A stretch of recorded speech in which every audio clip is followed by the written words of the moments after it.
నమస్తే, welcome back to Chaitrika's kitchen. Restaurant స్టైల్‌లో mushroom కర్రీని ఎలా తయారు చేసుకోవాలో ఈరోజు మన చైత్రికాస్ కిచెన్‌లో చూసేద్దాం రండి. అయితే ఈ రెసిపీ చేసుకోవడం చాలా simple and at that same time నిజానికి చెప్పాలంటే రెస్టారెంట్‌లో కన్నా కూడా ఈ కర్రీ టేస్ట్ అనేది చాలా బావుంటుంది. అన్నంలోకి కాకుండా బిర్యానీలోకి, పులావ్‌లోకి ఇంకా రోటీల్లోకి కూడా మంచి కాంబినేషన్. ఒక సైడ్ డిష్‌గా అలాగే మంచి గ్రేవీ రిచ్‌నెస్‌తో ఉన్నటువంటి ఈ రెసిపీని ఎలా తయారు చేయాలో చూసేద్దాం రండి.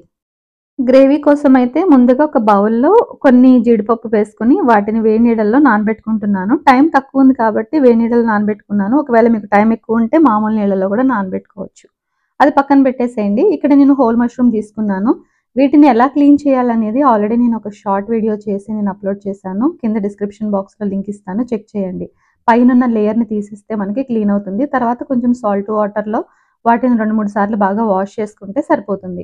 ఇక్కడ క్లిప్ అయితే మిస్ అయిందండి. నేను కొంచెం సాల్ట్, పసుపు, కారం ఈ 3 వేసి కొంచెం టాస్ చేసి వాటిని ఒక పాన్‌లో ఆయిల్ వేసుకొని అలాగే కొంచెం బటర్ కూడా వేసి మనం ముందుగా కొంచెం టాస్ చేసినటువంటి లైట్ స్పైసెస్ అంటే ఉప్పు, కారం, పసుపు ఏవైతే ఉన్నాయో వాటితో మనం మ్యారినేట్ చేసినటువంటి ఈ మష్రూమ్స్‌ని ఇందులో కొంచెం సేపు అంటే జస్ట్ 5 నిమిషాల పాటు సార్ట్ చేసుకుంటే చాలు. అందులో ఉన్న వాటర్ బయటకొచ్చేస్తే మన మష్రూమ్‌ని పక్కన పెట్టుకొని రిలాక్స్‌గా మనం రిమైనింగ్ కర్రీ ప్రాసెస్‌లోకి వెళ్ళిపోవచ్చు. యాక్చువల్‌గా ఈ మష్రూమ్స్ తొందరగా నల్లబడిపోయే నేచర్‌ని కలిగి ఉంటాయి కాబట్టి, అంతసేపు వాటిని క్లీన్ చేసి పక్కన పెట్టి ఉంచితే ఇంకా నల్లగా అయిపోతాయని నేను ఈ స్టెప్ అయితే ఫాలో అవుతూ ఉంటాను.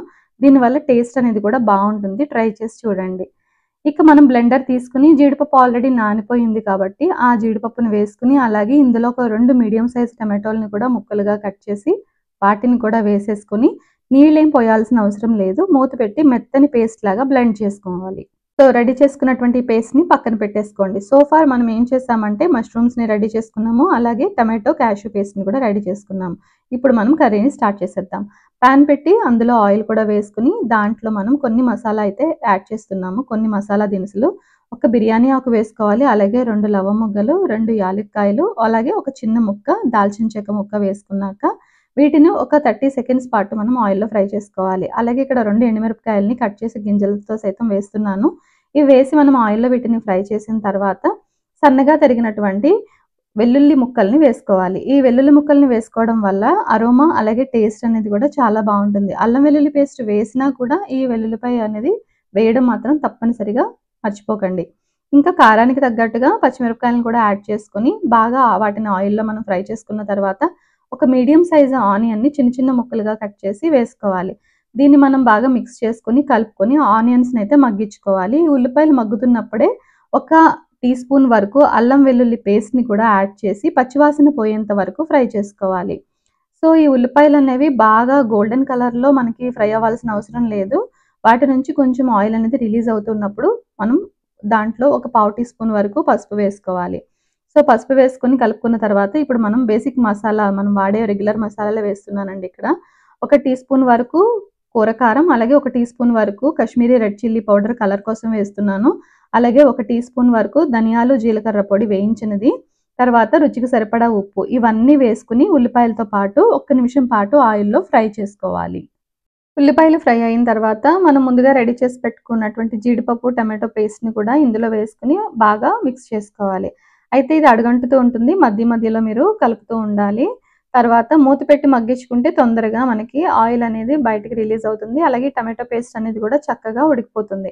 చూసారు కదా! ఒక 5 నిమిషాలకే మనకి ఈ మిక్స్చర్ ఏదైతే ఉందో అదంతా దగ్గర పడిపోయింది. ఇప్పుడు ఇందులో మనం కన్సిస్టెన్సీకి తగ్గట్టుగా వాటర్‌ని కూడా యాడ్ చేసుకోవాలి. సో, వాటర్‌ని యాడ్ చేసిన తర్వాత ఒకసారి బాగా మిక్స్ చేసుకొని మూత పెట్టి లో టు మీడియం ఫ్లేమ్‌లో మధ్యలో కలుపుతూ ఉండాలి గ్రేవీని. అలాగే మనకి పైనుంచి ఆయిల్ అంతా రిలీజ్ అయ్యేంత వరకు పచ్చివాసన అనేది లేకుండా మనం కుక్ చేసుకోవాలి.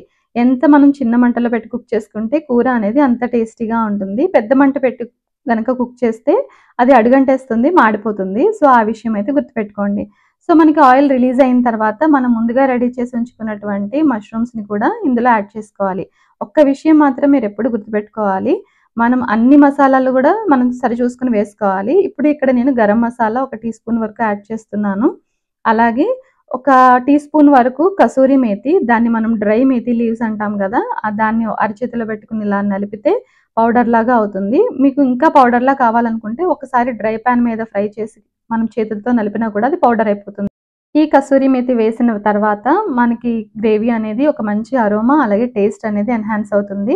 రెస్టారెంట్‌లో వండినప్పుడు మీకు ఎలాంటి టేస్ట్ అయితే వస్తుందో అంతకు మించిన టేస్ట్ అండ్ అరోమా ఇంట్లో రావడం పక్కా. అలాగే ఇండ్లంతా కూడా మంచి వాసన గుమగుమలతో నిండిపోతుంది. ఖచ్చితంగా అయితే ట్రై చేయండి. ఈ రెసిపీ చాలా బావుంటుంది. ఇంకా మన మష్రూమ్ రెసిపీ అనేది రెడీ అయిపోయింది కాబట్టి ఇంకా వేడివేడి అన్నంతో గానీ, చపాతీతో గానీ, అలాగే బిర్యానీ, పులావ్‌లోకి సైడ్ డిష్‌గా కూడా పెట్టుకొని చాలా ఎంజాయ్ చేయొచ్చు. పిల్లలకి కూడా మనం ఎక్కువ మసాలా వేసి చేయట్లేదు కాబట్టి ఇది చాలా మైల్డ్ మసాలాతో ఉంటుంది. ఓన్లీ గరం మసాలా, కసూరి మేతి మాత్రమే వేసాము. అంతకు మించి ఇందులో ఏమీ వేయలేదు. గ్రేవీ చూసారు కదా! చూడ్డానికి చాలా టెంప్టింగ్‌గా ఉంది గదా! సో, తప్పకుండా ట్రై చేయండి. ఇంకా మన చైత్రికాస్ ఛానల్‌లో చాలా రెసిపీస్ ఉన్నాయి. మన ఛానల్‌ని మొదటిసారి ఎవరైనా చూస్తుంటే మాత్రం ప్లీజ్ అన్ని వీడియోస్ కూడా ఒకసారి విజిట్ చేయండి. కిడ్స్ ఫ్రెండ్లీ రెసిపీసే కాకుండా హెల్త్ రిలేటెడ్ రెసిపీస్ కూడా చాలా అప్‌లోడ్ చేసి ఉంచాను ప్రీవియస్‌గా. అవన్నీ మీకు చాలా యూజ్‌ఫుల్ అవుతాయి. అట్ దట్ సేమ్ టైమ్ ఇవన్నీ కూడా ఇంట్లో దొరికే ఇంగ్రీడియెంట్స్‌తోనే చాలా ఈజీగా చేసుకునే రెసిపీస్ కాబట్టి మీ అందరికీ తప్పకుండా చేసుకోవడానికి ఈజీగా ఉంటుంది. హెల్త్‌కి కూడా చాలా మంచిది.